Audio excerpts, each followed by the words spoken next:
You know exactly what you need to do. The list is in your head right now. You know that if you just did those things consistently, ruthlessly, without hesitation, your life would be unrecognizable in 6 months. You would be wealthier, stronger, respected, and finally at peace. But you don't do them. Instead, you stare at the ceiling, you scroll. You negotiate with yourself. You say, I'll start in 5 minutes. But 5 minutes turns into an hour, and an hour turns into another wasted day. And then the guilt sets in. That heavy cold weight in your chest that tells you are wasting your potential. You think you are lazy. You think you lack discipline. But that is a lie. You are not lazy. You are biologically trapped. Your brain is not designed for greatness. It is designed for survival, and survival loves comfort. Survival loves the path of least resistance. Your own mind is sabotaging you, drugging you with cheap dopamine to keep you safe, soft, and stagnant. But what if I told you that you could hack the hardware? What if there was a way to bypass the negotiation entirely? To trick your brain into craving the pain, the effort, and the grind just as much as it currently craves your phone. It's called the override method, and once you learn it, you will never have to rely on motivation again. Most people live their entire lives as slaves to a 3-elb lump of tissue that hasn't evolved in 10,000 years. Understand this. Your brain is not your friend. It is a survival machine. Its primary directive is energy conservation.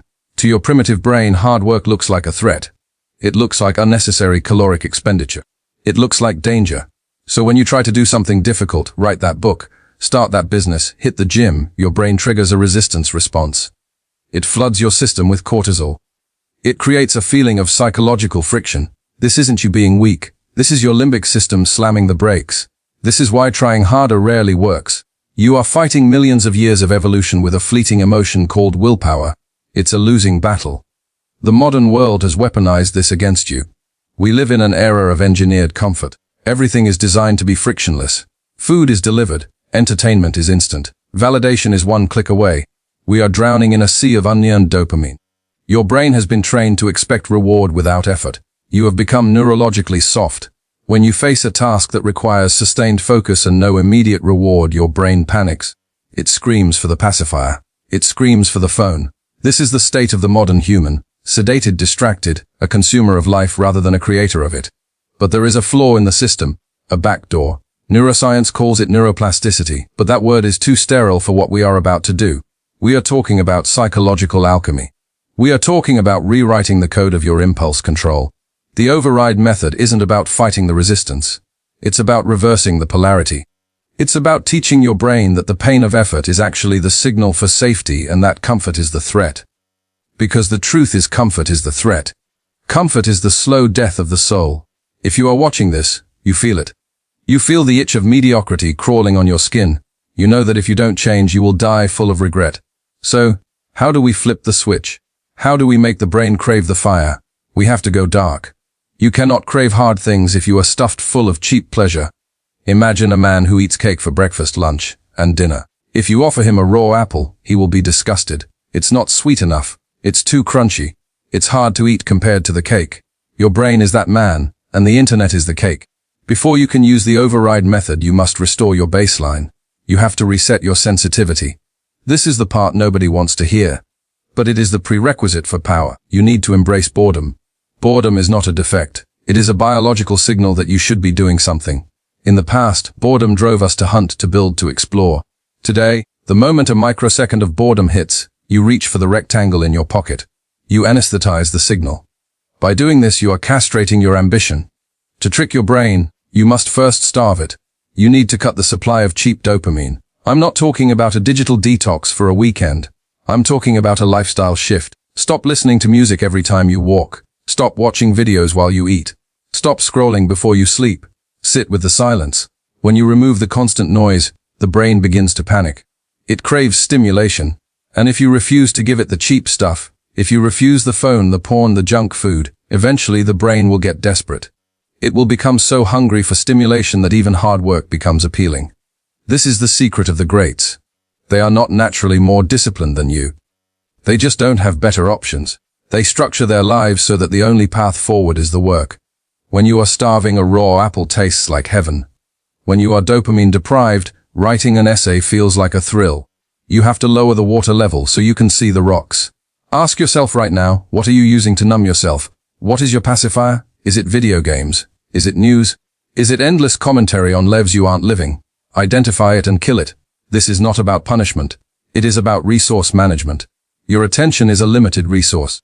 Every time you spend it on something that gives you nothing back, you are stealing from your future self. Once you have lowered the noise, you will feel something strange. You will feel an agitation. Good, that is the fuel, now we ignite it. Here is the mechanics of procrastination. You have a thought, I should go to the gym. Immediately, a second voice answers, but I'm tired. I'll go tomorrow. It's raining. That gap between the thought and the action is where dreams go to die. That is the negotiation phase. The longer you stay in that gap, the louder the excuses become. The brain is excellent at rationalizing laziness. It will give you 1,000 logical reasons why you should stay on the couch. And because you are intelligent, you will believe them. The override method requires you to destroy the gap. You must install a kill switch. The rule is simple.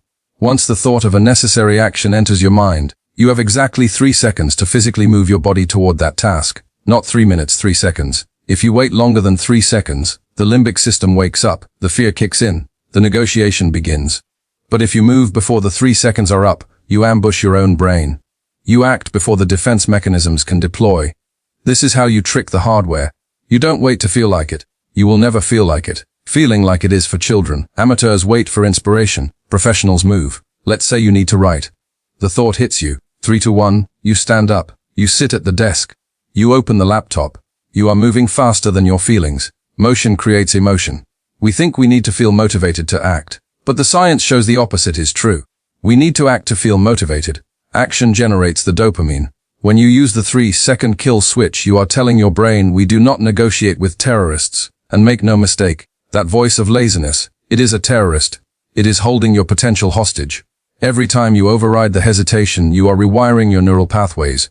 You are strengthening the prefrontal cortex, the CEO of the brain, and weakening the amygdala, the scared child. It will be uncomfortable at first. Your brain will scream. It will say, wait, we haven't checked email yet. Ignore it. Move.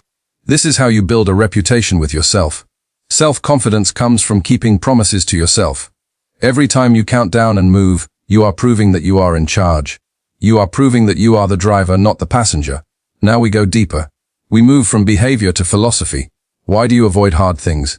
Because they are painful. They are boring. They are stressful. But what if pain wasn't a signal to stop? What if pain was the signal that you are doing it right? The average person views stress as a sign that something is wrong. This is hard, so I shouldn't be doing it. The outlier views stress as a sign of growth. This is hard. Therefore, I must be doing it. This is pathological reframing. You must brainwash yourself to associate friction with pleasure. Think about the gym. When you lift a weight and your muscles burn, do you panic? Do you call an ambulance? No, you celebrate. You chase the pump. You understand that the micro tears in the muscle fibers are the only way to build strength. You have successfully reframed physical pain as a positive signal. Now apply that to everything else. When you sit down to work and you feel that wall of resistance, that urge to check your phone, that mental fog, visualize that feeling as mental weightlifting. That friction is the rep. If it were easy, it wouldn't be changing you. The brain learns through association. If you start telling yourself, I love this grind, I love this difficulty, this is where the weakness leaves the body. You eventually trick the biological response. David Goggins calls this callousing the mind. Machiavelli called it integrating the shadow. You are taking the thing you fear and making it your home. When you find yourself doing something difficult, say this out loud. This is what separates me, because it is. Look around. Look at the masses. They are soft. They are easily broken. They cannot sit still for 10 minutes. They cannot read a book without checking a notification. They crumble at the first sign of adversity. By simply enduring the friction, you are entering the top 1% of humanity. The pain is the gatekeeper. It keeps the pretenders out. If the path to greatness was easy, everyone would walk it. It is the difficulty that gives the prize its value. So when the pain hits, don't run. Lean in, smile at it. Treat it like an old friend who has come to test your resolve. Is that all you got? This shift in perspective is the override. You stop looking for the easy way out and start looking for the steepest way up, because you know that the view is better from the summit, and the only way to the summit is through the struggle. Habits are powerful, but identity is supreme. You will never consistently do hard things if you view yourself as a lazy person trying to be productive. That is a conflict. Your identity will always win. If you believe you are lazy, you will sabotage your own success just to prove yourself right. To trick your brain permanently, you must kill your old self. You need to adopt a new archetype. You are not a person trying to work. You are a machine. You are an operator. You are a builder. Stop using the language of the victim. I'm trying. I'm struggling. It's hard for me. Delete these phrases from your vocabulary. Replace them with the language of the sovereign. I require. I execute. I am. When you wake up, you don't ask yourself what you want to do. It doesn't matter what you want. It matters what is required. Does a soldier ask if he feels like going to war? No. He has orders. Does an athlete ask if he feels like training? No. He has a schedule. You must treat your life with the same level of professional detachment. You are the commander and the soldier. The commander sets the plan. The soldier executes it. The soldier is not allowed to have an opinion on the commander's orders. This detachment is liberating. It removes the emotional weight of decision-making. You don't have to decide to work out. The decision was already made by the commander version of you last night. You just execute. This is the state of flow that elite performers talk about. It is the absence of self-consciousness. It is the absence of doubt. It is pure action. To anchor this identity, use totems, use uniforms. When you sit at your desk, wear a specific pair of headphones. When those headphones are on, you do not browse. You do not chat. You work. When you go to the gym, wear the same hoodie. That is your armor. Condition your brain to switch modes based on your environment. You are creating a Pavlovian response to your own life. You are training yourself like a dog, and I mean that with zero disrespect. The animal part of your brain is a dog. It needs commands. It needs structure. It needs to know who the master is. Be the master. We talked about starving the brain of cheap dopamine. Now let's talk about the good stuff. The dopamine you get from scrolling is hollow. It fades in seconds and leaves you feeling empty and anxious. But the dopamine you get from finishing a difficult task, that is distinct. That is serotonin. That is pride. That is a deep, resonant satisfaction that settles in your bones. The override method isn't about living a joyless life. It's about trading cheap pleasure for deep satisfaction. You have to learn to crave the after. When you are staring at a cold shower or a blank page or a heavy barbell, don't focus on the act. Focus on how you will feel 10 minutes after it is done. Visualize the walk back to the car after a brutal workout. You feel light. You feel powerful. You feel like you conquered something. Visualize the closing of the laptop after 4 hours of deep work. You feel justified in your rest. That feeling is better than any drug. It is the feeling of competence. Your brain can be trained to chase that feeling. This is the payoff loop. Trigger. The hard thing appears. Override. 3-second kill switch. Action. Lean into the friction. Reward. The deep peace of completion. If you repeat this loop enough times, the brain starts to connect the hard thing with the deep peace. Eventually, you will start to feel anxious when you aren't doing hard things. You will feel off balance when you take a day off. People will call you obsessed. They will call you a workaholic. They won't understand. They will think you are punishing yourself. They don't realize that you are the only one who is actually having fun. Because there is no fun in mediocrity. There is no joy in wasted potential. There is only a low-level hum of misery. True joy is the byproduct of effort. Which one do you want to be? The brain wants the left side because it's safe. The soul wants the right side because it's meaningful. The override method is simply the tool you use to let the soul win. Let's go to the darkest corner of this room. Why does this actually matter? Why not just live a comfortable, easy life? Why not just be average? Because you know deep down that you are capable of monsters. Jordan Peterson and Machiavelli talk about the necessity of danger. A harmless man is not a good man. A harmless man is just weak. A good man is a dangerous man who has his power under control.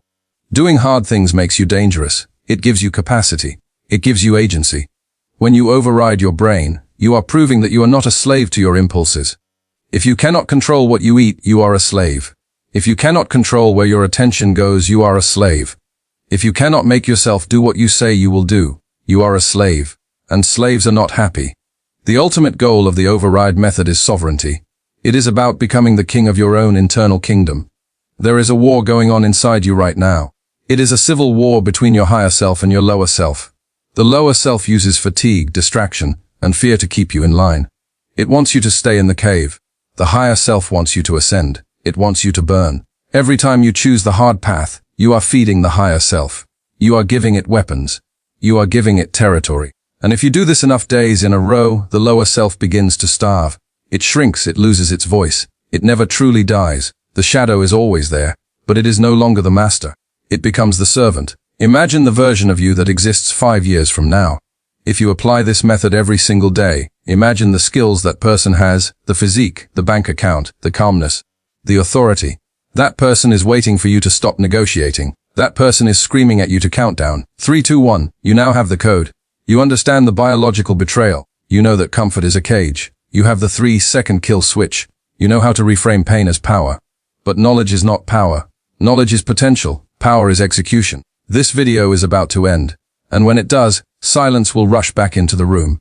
And in that silence, you will have a choice. Your brain will immediately try to serve you another video. It will try to keep you in the consumption loop. It will try to sedate you again. Do not let it. The moment this screen goes black, I want you to pick one thing, one hard thing that you have been avoiding, and I want you to attack it, not tomorrow. Now, use the agitation you feel right now. Use the anger, use the hope. Override the system. If this opened your eyes, understand this is only what I can show publicly. There are videos I cannot upload for everyone. There are aspects of dark psychology that I simply cannot discuss publicly without being censored or demonetized. The algorithm suppresses the most powerful information. Those exist behind the join button. If you're still here, you're not like the others. Subscribe if you haven't. But if you want what's hidden, click the join button and step into the architect level. You will unlock exclusive uncensored videos that dive into the deepest parts of the human psyche. The techniques of elite manipulation, the shadow work that breaks you down to build you up, and the forbidden philosophy that rules the world. Most won't. That's the point.